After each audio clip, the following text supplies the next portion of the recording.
the Secret Service detail establishes a bubble, a series of onion skin layers around the ex-president. And in this instance, they sent agents one hole ahead of the president at every moment, and that's how this would-be shooter was detected by the advance people a hole ahead. But the golf course is kilometers long, with an untold number of people who have access to it and have not been controlled or vetted in advance. So you just combine watching a motorcade leave Mar-a-Lago, come up with a plausible reason to get onto the golf course, and you have the circumstance we had. Glenn, good evening. Just your immediate reaction to this development out of Florida this evening. Well, I'm not surprised actually that it happened, as I think all of us who pay any attention to American political culture in the last decade are aware. The tensions have been rising, and the society is very much on edge politically. Whenever you have leaders or authority figures and celebrities doing or saying one thing or another, people tend to do what seems to be called for. Many years ago, I'm not making light of this. When the first Superman program came on television, this is 60 years ago, and I was a boy. Um, People started jumping out of windows in the United States because that's what Superman did. People are influenced by what their leaders and the celebrities around them say. So I'm not surprised that this happened. Of course, it's good that it didn't occur as the likely intended perpetrator wanted it to be.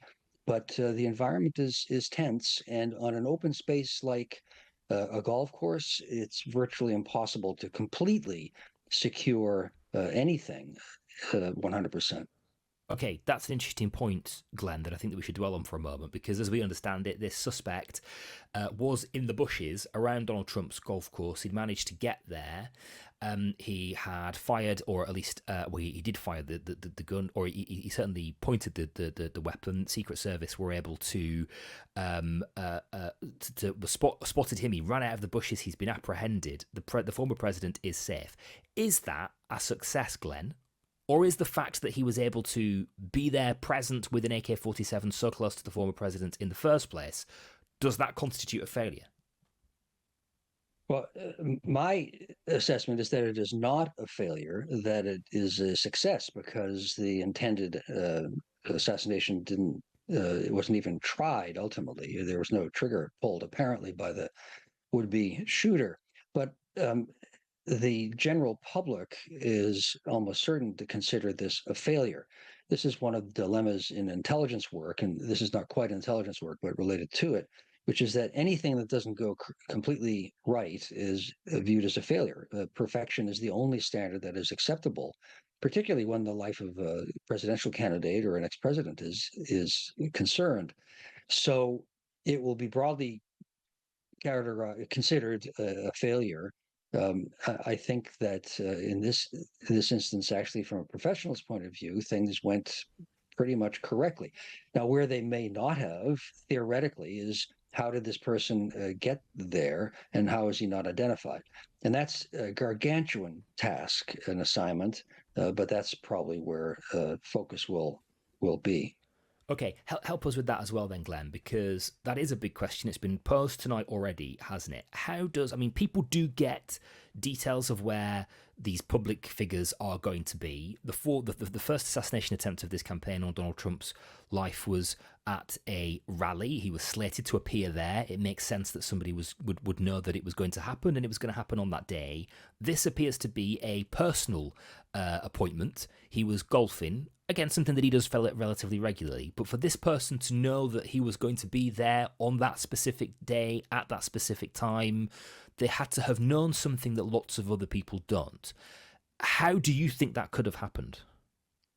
Yeah, I don't know if that is true. Let's put ourselves in the place of this person who's been apprehended. I think all one would need to know is we know that Donald Trump plays golf almost every day when he is in Mar-a-Lago in Florida. Uh, so pay attention to when he leaves. He probably plays more or less at the same time during the day. But even if he doesn't, you can just watch to see when the motorcade heads towards the golf course, and then you can go to the golf course. Now we know that Donald Trump has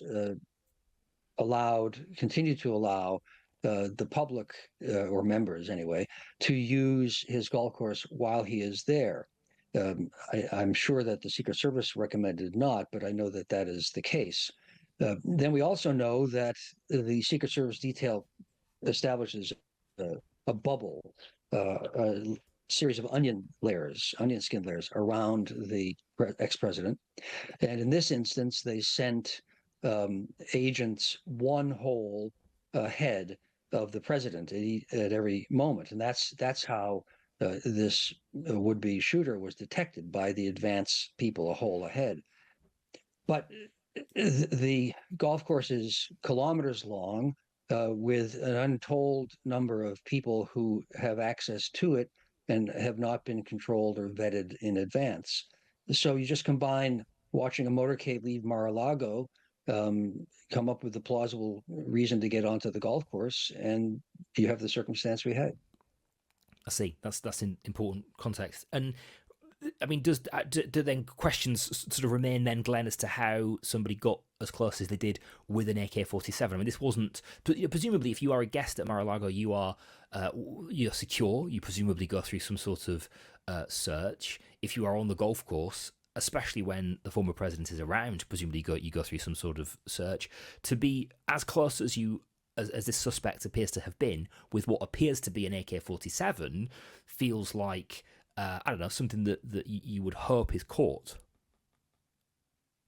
Well, I don't know for a fact the circumstances, but my understanding is that not everyone on the course has been vetted in advance.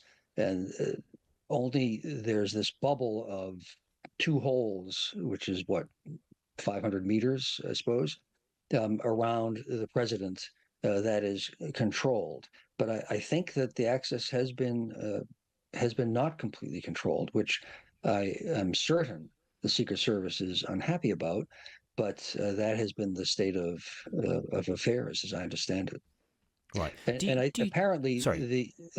I'm sorry, but apparently the person would have been at a distance of 300 or 350 meters, Yeah. which is in range, definitely, of accurate shooting with an AK-47. Okay. So does that then raise some questions? Is it possible at all times, Glenn, to keep somebody completely safe like that? I mean, if somebody wants to take an AK-47 and get that close, then maybe they just can. I think that's the easiest question or issue that you've asked for me to answer, and the answer is no. It's not possible, in my view, to provide perfect security if a person goes out into the public. In particular, in a society which has more private weapons than there are citizens, which means over 330 million, which is just insane, but it's a fact.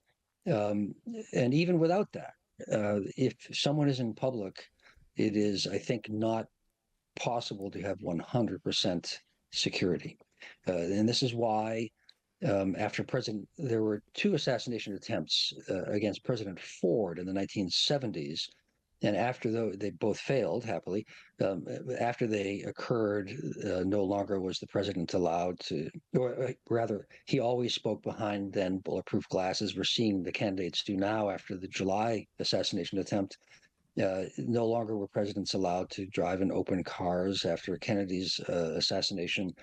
And unless you block the person off, um, perfect security is not possible.